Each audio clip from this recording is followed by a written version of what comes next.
खुद को हवाओं के हवाले करके देखें, जिंदगी को पंख लग जाएंगे, खूबसूरत पंख। मुझे इसका एहसास है क्योंकि मैं अतीत से इतिहास का गवाह रहा हूं। मैं बीजों को अपनी बाहों में समेटे एक जगह से दूसरी जगह, एक देश से दूसरे देश ले लेके घुमा हूं और उन्हें अपनी नजरों के सामने जन्म लेते, पौधा बनते और फिर फूलों फलों से लदे बड़े बड़े सायादार पेड़ बनते देखा है।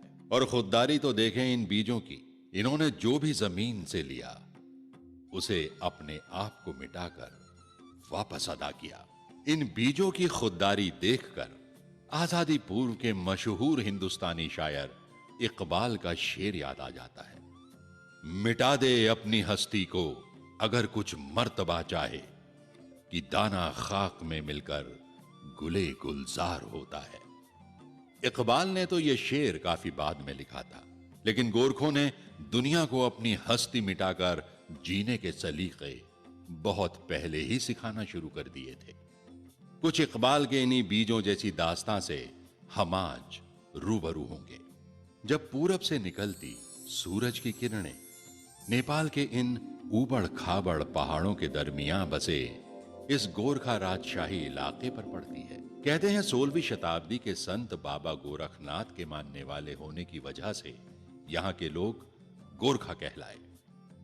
कुछ दूसरे लोगों का कहना है कि यहां के लोग हिंदू आस्था के मुताबिक हमेशा से गौ रक्षक रहे और इसी वजह से गोरखा नाम पड़ा।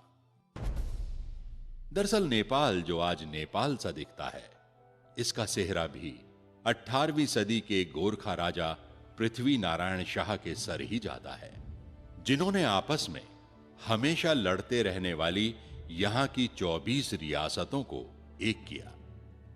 राजा पृथ्वी नारायण शाह की फौज गोरखा के नाम से जानी जाती थी। हम सब जानते हैं कि किसी समाज की कहानी कितनी भी अच्छी तरह क्यों ना कही जाए, दास्तां के कुछ न कुछ हसीन पहलू तो छूट ही जाते हैं।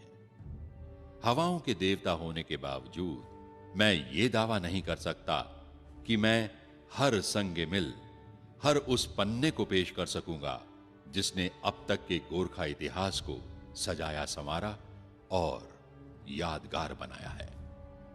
हां, मेरी कोशिश ये जरूर है कि हर उस दिलकश नजारे को पेश कर सकूं जिससे गोरखा तारीख को मुझसे कोई शिकायत न रह जाए। नेपाल को संगठित और मजबूत बनाने के बाद पृथ्वी नारायण शाह ने सिक्किम के एक बड़े हिस्से को अपनी बहादुरी का एहसास दिलाया। पृथ्वी नारायण शाह की मौत के बाद प्रधानमंत्री भीमसेन थापा का दौर आया, जिसने नेपाल की तस्वीर ही बदल के रख दी। इसके बाद एक समय आया जब गढ़वाल इलाके के शुभचिंतक हर्षदेव जोशी ने गोरखा फौज को दावत दी कि वो आए और लोगों की बेहतरी के लिए आए। हालात की नजाकत को समझते हुए गोरखा फौज ने हर्षदेव जोशी की दावत कबूल की और फिर काली नदी पार करके 1790 में कुमाऊं पे कब्जा कर लिया। इसके बाद तो जैसे गोरखा कौम पीछे मुड़ के देखना ही भूल गई। 1803 में गोरखों ने गढ़वाल पर फतह पाई और फिर अमर सिंह थापा के नेतृत्व में देहरादून भी हासिल कर लिया। बात यही नहीं हुई। गोरखा सोच अब ठाना है तो करना है। आगे बढ़ने की हद तो ये हो गई कि हवाओं पे सवार गोरखा फौज पंजाब के पहाड़ों को कब्जा करते हुए हिमाचल पहुंच गई और सतलुज नदी पे जाके रुकी। अब हुआ वही जो होना चाहिए। कहते हैं किसी भी बहादुर कौम को उसका हक मिल ही जाता है। इन सब इलाकों पर अब गोरखों की हुकूमत हो गई। लेकिन इसी बीच ब्रिटिश ईस्ट इंडिया कंपनी, जो कि खुद पूरे हिंदुस्तान को अपना गुलाम बनाने के ख्वाब बुने हुई थी, गोरखों की बहादुरी की खबरें मिलने लगी। अंग्रेज मुगलों की हुकूमत तो लगभग खत्म कर ही चुके थे और यही वजह थी कि उन्होंने गोरखों को कबाब में हड्डी मानते हुए भारत नेपाल सीमा के भुटवाल पोस्ट पर गोरखों पर हमला कर दिया। अब हवा का रुख बदला और जंग की तस्वीर भी। देहरादून में गोरखा सेनापति बलभद्र ने देहरादून के नाला पानी के घने जंगलों में खलंगा किले का मोर्चा संभाल लिया। यहां 3 ऐसी लड़ाइयां हुई कि अंग्रेजी फौजों के चेहरों पर हवाइयां उड़ने लगी। उन्हें हिंदुस्तान में दुश्मन तो बहुत मिले, लेकिन ऐसे कभी नहीं मिले जिसने मैदाने जंग से उनके पैर उखाड़ दिए हों और उन्हें मुंह की खानी पड़ी हो। खैर, गोरखों की कुल जमा फौज 600 लोगों की, ऊपर से घर से हजारों मील दूर, इसलिए किसी मदद की कोई उम्मीद भी नहीं।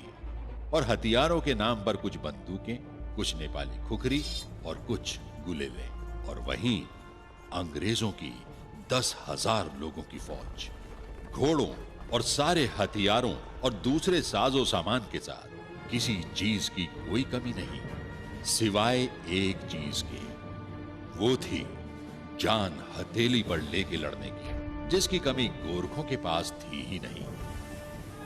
और यही वजह रही कि शुरू में हुई अंग्रेजों की गोलाबारी का गोरखों पर कोई असर नहीं हुआ। रात हुई, गोरखा फौज अलाव जला के उसके पास सो गई, जबकि महिलाएं बच्चों की देखरेख में लगी रहीं। आखिर हवा होना, ये सब मैं देख ही रहा था। अचानक मेरी नजर एक गोरखा पर पड़ी, जो किसी अंग्रेज खबरची को बलभद्र के कैंप में लेकर आया था। आधी रात से ज्यादा का वक्त मशालजी ने मशाल कुछ इस तरह से पकड़ी हुई थी कि बलभद्र अंग्रेजों की भेजी चिट्ठी पढ़ सके। चिट्ठी पढ़ते पढ़ते बलभद्र के चेहरे का रंग बदलने लगा, कुछ ऐसा रंग कि जैसे कह रहा हो, तुम्हारी ये जुर्रत। बलभद्र ने चिट्ठी पढ़ी, उसके टुकड़े टुकड़े किए और फिर जमीन पर फेंक दिया। मैं इतनी रात में इस तरह का खलल पसंद नहीं करता, और जहां तक हथियार डालने की बात है तो अपने जनरल से कहना कि गोरखों को जिल्लत की जिंदगी से कहीं ज्यादा इज्जत की मौत पसंद है, और हां, उनसे मुलाकात युद्ध भूमि में होगी। गोरखों का यह बागियाना अंदाज जवां जंग के सितारे के नाम से प्रसिद्ध अंग्रेज कमांडर सर रोलो गिलिस्पी को क्यों पसंद आता? अगला हमला यकीनन बड़ा होना था। हुआ भी यही।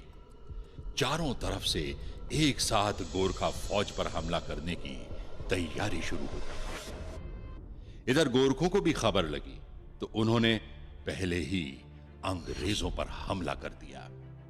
गोरखा के गुरिल्ला हमले और आसमानों को चीरते हुए नारे, जय महाकाली, आयो गोरखाली, ने अंग्रेजों को संभलने का मौका ही नहीं दिया। गोरखा खुखरी कुछ यूं चलाते जैसे पेड़ों के पत्ते काटने का काम चल रहा हो। गोरखों के बेखौफ हमले ही अंग्रेज फौज को तितर बितर करने के लिए काफी थे। ऊपर से मरते साथियों को देख अंग्रेज फौजी भागने लगे। अपने ही फौजी भागते देख जनरल गिलेस्पी का पारा 7वें आसमान पर। एक तो ऐसे हमले की उम्मीद नहीं, और फिर फौज की यह बुजदिली, यूं दुम दबा के भागना। जनरल गिलेस्पी ने बंदूक अपने फौजियों पर ही तान दी और फिर बंदूक के सहारे अपनी भागती फौज को रोका और फौरन गोरखों पर पीछे से सीढ़ियां लगा के हमला करने का हुक्म दिया। ये वो जगह थी जहां गोरखा फौज से नहीं बल्कि महिलाओं से उनका सामना हुआ, वो भी कम नहीं।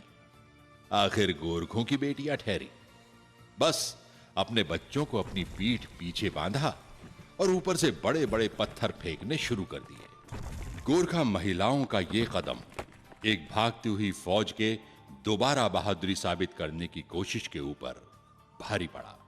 अपनी फौज की बुजदिली देखकर गिलेस्पी एक हाथ में तलवार और एक हाथ में पिस्तौल लिए आगे आया, लेकिन तभी बंदूक की एक गोली उसका सर पार कर गई।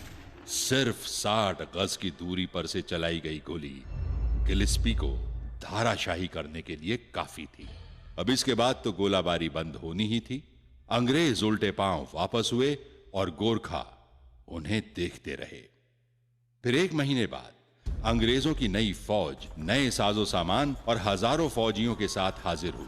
तोप गोला गाड़ी खींचते, हाथियों के झुंड, उनके फौजी झंडे पतझड़ की तेज मौसमी हवाओं में मानो उनकी बहादुरी की कोई नई दास्तां बयां कर रहे। अंग्रेज खलंगा पहाड़ी की तरफ बढ़ रहे थे। उन्होंने अपनी तोपें लगा दी और शुरू हुआ सिलसिला सुबह शाम खलंगा पर गोली बरसाने का। हाँ, इस बीच उन्होंने अंग्रेजी चाल चली और खलंगा की पानी सप्लाई का पता कर लिया। फिर क्या, पानी सप्लाई गोरखों तक पहुंचने से रोक दी गई। 3 दिनों तक तो गोरखों के पास अपना पानी था, उससे काम चला। लेकिन फिर बिना पानी और लगातार गोलाबारी ने गोरखों को पस्त किया। बहुत से गोरखा मारे गए। तीसरे दिन बलभद्र और 70 दूसरे लोगों ने खलंगा का दरवाजा खोल दिया। गोरखों को अचानक सामने देखकर अंग्रेजों ने गोलाबारी बंद कर दी। बलभद्र ने ऐलान किया कि वो हारे नहीं हैं, अब अपनी मर्जी से लड़ाई से जा रहे हैं। किसी ने कोई गोली नहीं चलाई। गोरखा चलते चले गए और अंग्रेज फौजी देखते रहे। बलभद्र और उनके आदमी पैदल नीचे पहुंचे, सागर ताल नाम के पानी के स्रोत के पास। वहां सबने कई रोज की प्यास बुझाई, पानी भरा और फिर हिमाचल में अमर सिंह थापा की फौज में शामिल होने गए। बाद में रणजीत सिंह की फौज में शामिल होकर अंग्रेजों के खिलाफ अफगानिस्तान में फिर लड़े। अंग्रेजों ने खलंगा को नेस्तानाबूद कर दिया।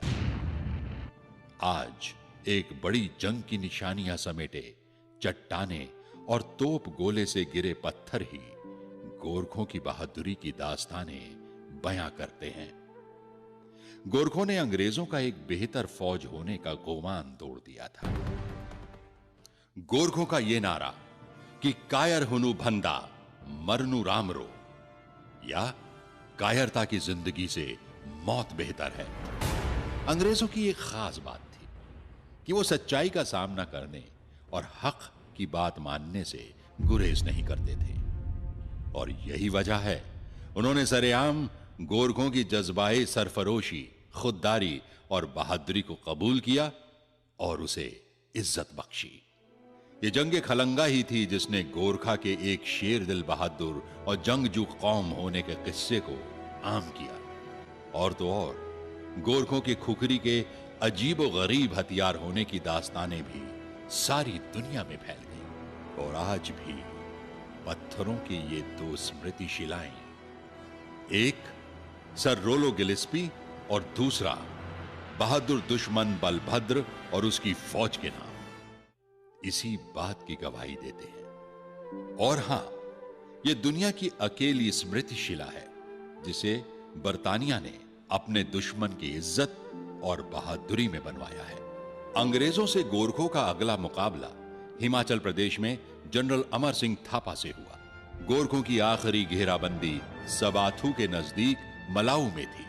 यहां भी कुछ वैसा ही हुआ कि दोनों में से कोई फतह याब नहीं हुआ और गोरखों की बहादुरी का लोहा मानते हुए अंग्रेजों ने गोरखा फौज का बाइज्जत अपने बुलंद फौजी झंडों के साथ नेपाल वापस जाने का करार किया।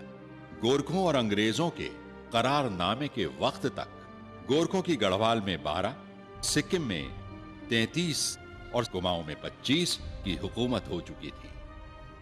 गोरखा रियासत सतलुज से तिस्ता तक फैली हुई थी। सगौली करारनामे के बाद गोरखों के जीते हुए 105,000 किलोमीटर के हर इंच का हकदार अंग्रेजों को बनाया गया। और तो और गोरखों की बहादुरी की इससे बड़ी सनद क्या होगी कि अंग्रेजों ने उनको अपनी गोरखा बटालियन में शामिल करना शुरू कर दिया। और अंग्रेजों के गोरखों पर भरोसे का आलम यह था कि पहले विश्व युद्ध के वक्त गोरखा रेजिमेंट ने